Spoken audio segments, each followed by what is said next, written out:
Hello students, तो कैसे हैं आप लोग। उम्मीद करते हैं एकदम मस्त होंगे। आप लोगों का एग्ज़ाम चल रहा था, इसलिए हम आप लोगों के लिए वीडियो नहीं बना रहे थे। और अब सभी का एग्ज़ाम हो चुका है, इसलिए सभी बच्चे जिस क्लास में थे उससे अगले क्लास में चले गए होंगे। और आप लोगों का क्लास भी स्कूल में स्टार्ट हो गया होगा, इसलिए हम भी क्लास स्टार्ट कर दिए हैं।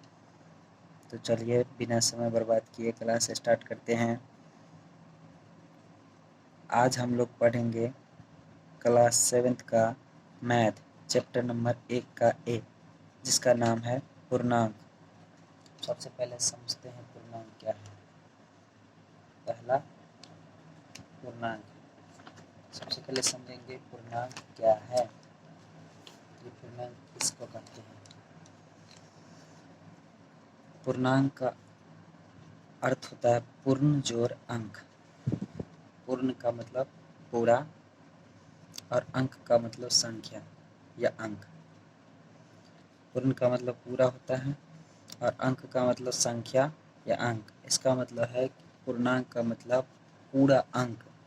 जितने भी अंक है मैथ में, सारा अंक, पूरा अंक को पूर्णांक कहा जाता है। जैसे एक ये रेखा लेते हैं, इस पर मान लीजिए ये बीच में 0 है।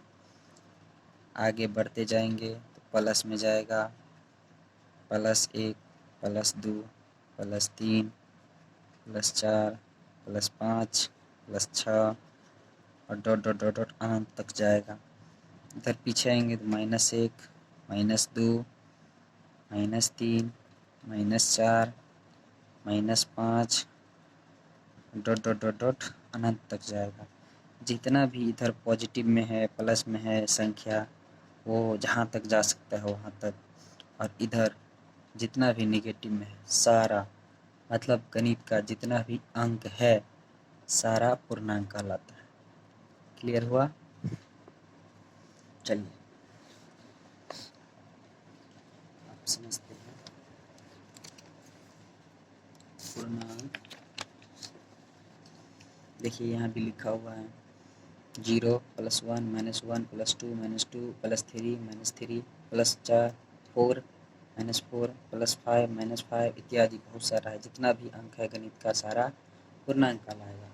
पूर्णांक का अर्थ ही होता है पूर्ण अंक, मतलब पूरा अंक जो भी होगा, प्लस में रहे, माइनस में रहे या 0 रहे, सारा पूर्णांक ही है। चलिए अगला समझते हैं। इसमें 4 गो नियम हैं। चारों नियम का याद रखना है, सबसे पहले बहुत ज़रूरी है।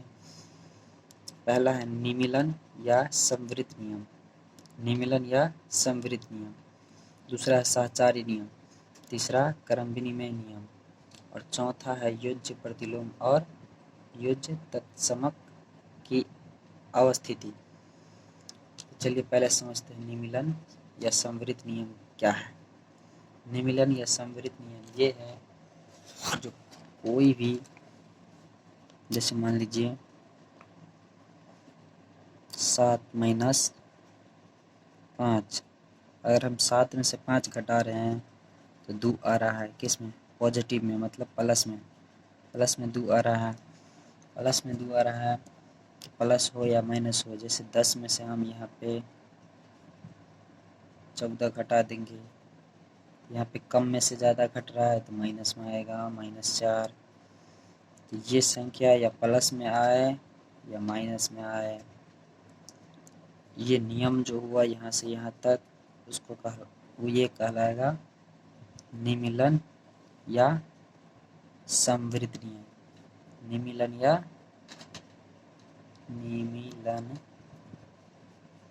या संवृत नियम। कोई भी संख्या में से कुछ भी घटा देंगे वो कहलाएगा निमीलन या संवृत नियम। अब चलिए दूसरा बताते हैं क्या होता है। साहचार्य नियम क्या है। साहचार्य नियम ये गुणा पर भी होता है, जोड़ पर भी होता है, लेकिन घटाव पर और भाग पर काम नहीं करता है। जैसे ये योग का साहचार्य नियम हुआ। योग का साहचार्य नियम इसमें कहता है यदि ए बी और सी कोई तीन पूर्णांक हो तो ए प्लस बी प्लस सी बराबर ए प्लस बी प्लस सी। इसका अर्थ ये है कि कोई भी हम संख्या लें, इसका सिंपल नियम ये होता है ए प्लस बी प्लस सी बराबर ए प्लस बी प्लस सी।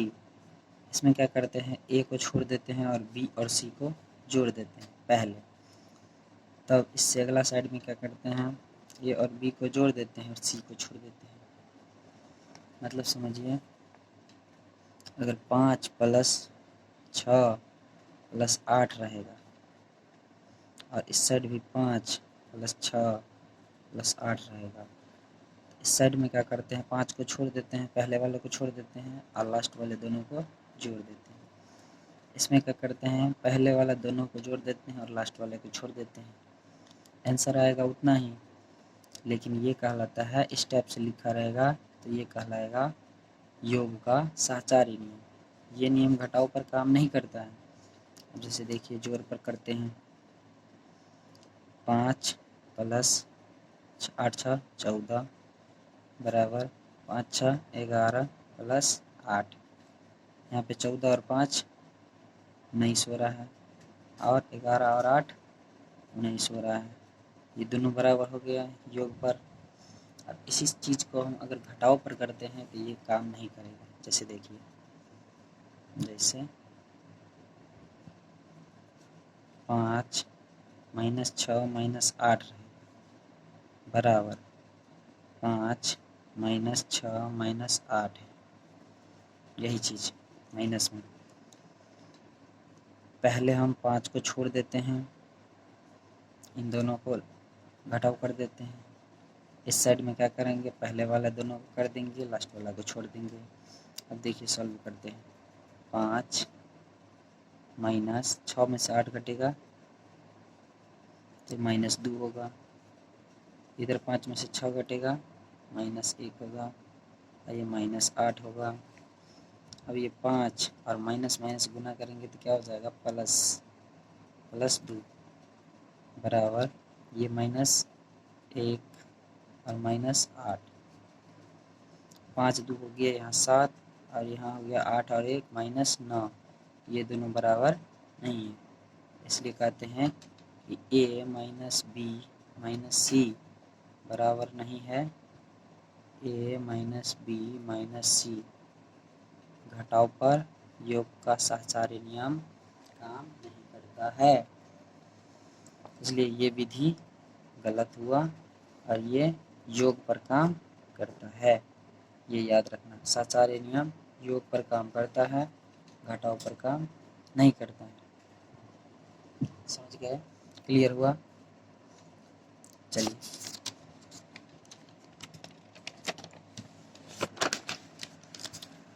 अगला है क्रम विनिमय नियम। अब क्रम विनिमय नियम क्या होता है, चलिए समझते हैं। तीसरा है क्रम विनिमय नियम। क्रम विनिमय नियम योग का क्रम विनिमय नियम है। योग का क्रम विनिमय नियम में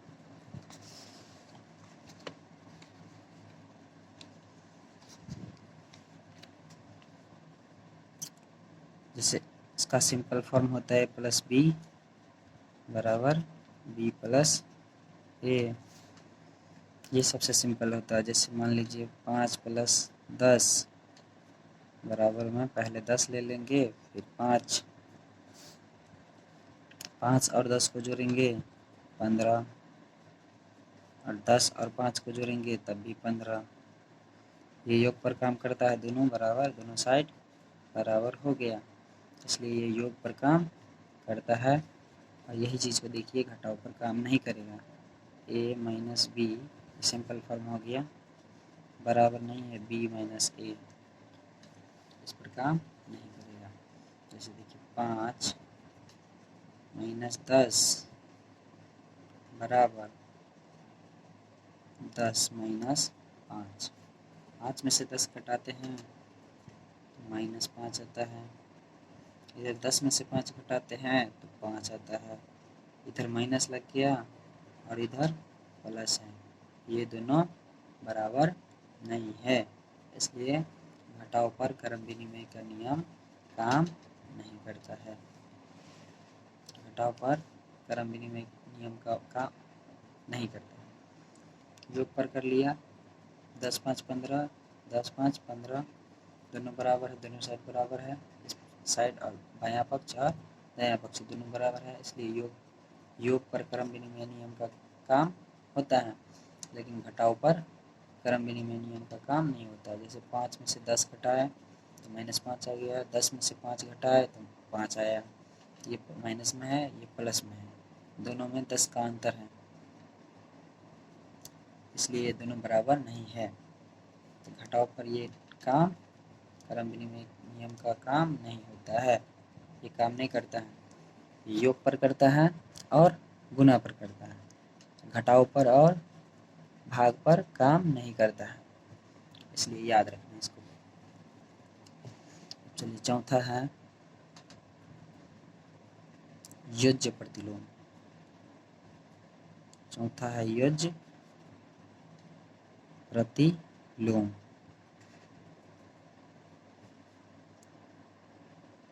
और योज्य तत्समक। योज्य तत्समक। योज्य प्रतिलोम क्या है? कोई भी संख्या, इसका simple form a plus minus a बराबर 0। इससे ये पता चलता है कि ऐसा संख्या, जैसे मान लीजिए यहाँ पे अगर हम 8 लेते हैं, इसमें से हम इसमें कितना जोड़ देंगे कि 0 आ जाए। इसमें सिंपल है, -8 जोड़ेंगे 0 आएगा, क्योंकि ये प्लस माइनस माइनस हो जाएगा, 8 माइनस 8 बराबर 0। याद रखना है, जैसे 5 का पूछेगा योज्य प्रतिलोम, 5 का योज्य प्रतिलोम, 5 का योज्य प्रतिलोम, डायरेक्ट इसमें -1 से गुना कर देना है। क्या करना है? -1 से गुना कर देना है। -1 से क्या कर देना है? गुना, किसी भी संख्या में। इस 5 का योज्य प्रतिलोम पूछ रहा है, 5 का योज्य प्रतिलोम, तो 5 गुने -1, इसके पीछे में प्लस, इसके पीछे माइनस, तो प्लस माइनस क्या हो जाएगा? माइनस, और 5 एकन 5, मतलब 5 का योज्य प्रतिलोम क्या हो गया? -5। वैसे ही पूछेगा 8 का योज्य प्रतिलोम, इसमें भी क्या करना है? -1 से गुना, -1 से गुना कर दिए तो इसके पीछे प्लस है, इसके पीछे माइनस है, प्लस माइनस माइनस, और 8 एकन 8, 8 का योज्य प्रतिलोम क्या हो गया? -8। समझ गए होंगे? चलिए एक और उदाहरण दे देते हैं, जैसे कर -11 का योज्य प्रतिलोम क्या होगा? इसमें भी -1 से गुना कर देना है, कीजिए। -1 से गुना, जब ये -1 से गुना करेंगे तो ये माइनस और ये माइनस, माइनस माइनस हो जाएगा प्लस, 11 को 1 से गुना करेंगे तो 11, -11 का योज्य प्रतिलोम क्या हो गया? +11। इसका मतलब है कि जो संख्या प्लस में रहे उसका योज्य प्रतिलोम कहेगा तो माइनस में आएगा वही संख्या, अगर माइनस में रहे तो वही संख्या प्लस में आएगा। समझ गए होंगे? अगर 0 का योज्य प्रतिलोम पूछे तो 0 में भी -1 से गुना कर देंगे। अब किसी भी संख्या को 0 से गुना करते हैं तो आप लोगों को पता होगा कि हमेशा 0 ही आता है, इसलिए -0 नहीं होगा, क्योंकि 0 सिर्फ 0 होता है, -0 और +0 नहीं होता है। इसलिए 0 को -1 से गुना करेंगे तो आ जाएगा 0। तो 0 का योज्य प्रतिलोम क्या हुआ? 0 ही हुआ, -0 नहीं बोलेंगे। ठीक है? चारों नियम समझ गए, चारों समझ गए होंगे। योज्य प्रतिलोम, योज्य तत्समक और एक योज्य तत्समक बचा था। देखिए ये योज्य तत्समक, जैसे किसी भी संख्या का इसमें योज्य तत्समक पूछेगा, योज्य तत्समक, योज्य तत्समक जीरो को कहा जाता है, कहा जाता है। ये याद रखिएगा, ये याद रखने वाला है। जीरो क्या कहते हैं? जीरो को योज्य तत्समक कहते हैं। पूछेगा जीरो को क्या कहते हैं? योज्य तत्समक। या पूछेगा योज्य तत्समक किसको कहते हैं? तो जीरो को। याद रहेगा? ठीक है, ये याद कर लेना है, योज्य तत्समक जीरो को कहा जाता है। ठीक है, चलिए अब सवाल को देखते हैं। बिना ये उदाहरण समझे सवाल नहीं बन सकता है, इसलिए आप सवाल को बनाते हैं।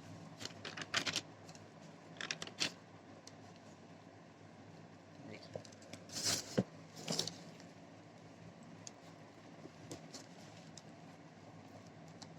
सवाल कह रहा है प्रश्नमाला 1 का ए। प्रश्नमाला 1 का ए।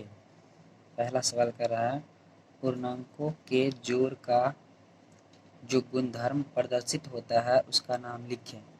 तो देखिए सिंपल सा सवाल है। पहला में कह रहा है 5 प्लस -3 बराबर -3 प्लस 5। इसमें देखिए वही वाला नियम है, पहले 5 लिखा है, फिर प्लस, फिर -3 दिया है। इस साइड पहले -3 ले लिए हैं, तब +5 लिया है। ये कौन सा नियम लग रहा है? अभी बताए थे क्रम विनिमय नियम का कंसेप्ट। क्रम विनिमय नियम में क्या होता है?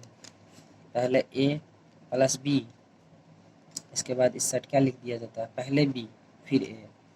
यहाँ पे यही हो रहा है, यहाँ पे लिखा है 5 प्लस -3 बराबर -3 प्लस 5। ये पहला का पहला सवाल हुआ। देखिए सेम टू सेम मिल रहा है, a plus b equal to b plus a. पहले a लिया है, फिर b, पहले 5 लिया है, तब 3, इसमें जो है -3 लिया है पहले, तब 5। तो ये कौन सा नियम है? क्रम विनिमय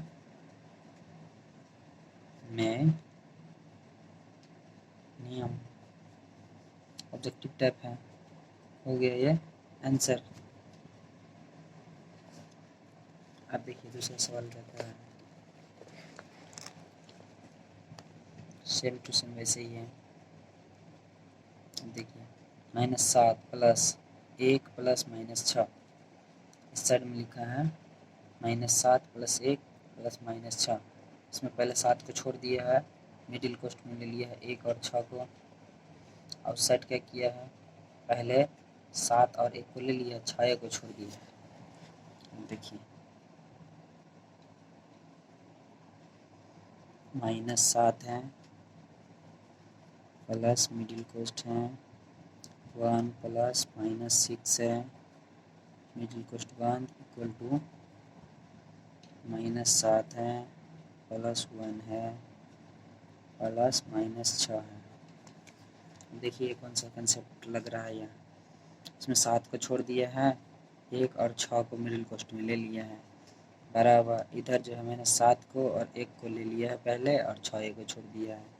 मतलब अभी बताए थे a plus b plus c equal to a plus b plus c. इसमें पहले वाले को छोड़ देते थे, लास्ट वाले दोनों को ले लेते थे। फिर क्या करते थे? शुरू वाले दोनों को ले लेते थे, लास्ट वाले को छोड़ देते थे। इस नियम को क्या कहते थे? साहचर्य नियम,